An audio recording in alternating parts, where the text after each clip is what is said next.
1, 2, 3, 4, 5, 6, 7. 7 has still remained around the campfire. The rest have returned to the campsite with the intention of getting some rest after the hike into camp. Our songs, ghost stories, and conversations of any kind had long since ceased. We instead stared intently, or stupidly, into the fire. I observed the fire, watching as a log would let out a loud pop from the heat.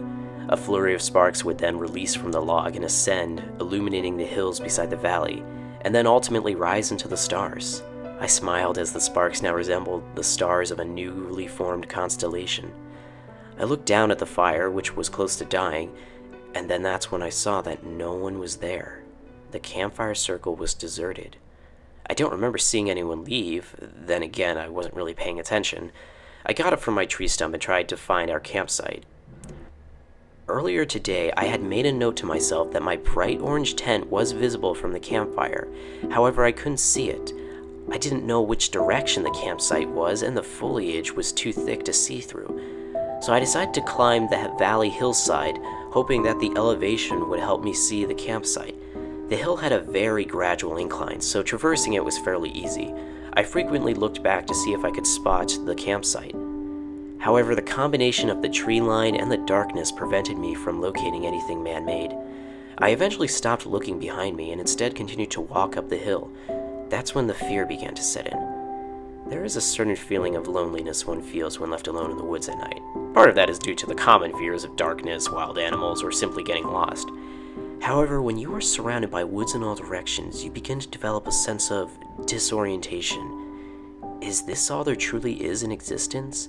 I have memories of suburban communities, cars, and people other than myself. However, one cannot help but wonder if the woods are never ending, and if you are the only one in existence. I turned around for the first time in what might as well have been an hour. The only thing that had brought me to a stop was my exhaustion due to the incline. I hadn't noticed it until now, but the incline had increased tremendously. I couldn't hope to continue unless I got on all fours and bouldered up the hill. I didn't remember the incline being this steep on the hike into the valley. However, what set me on edge was the fact that I still could not see the campsite from my current elevation.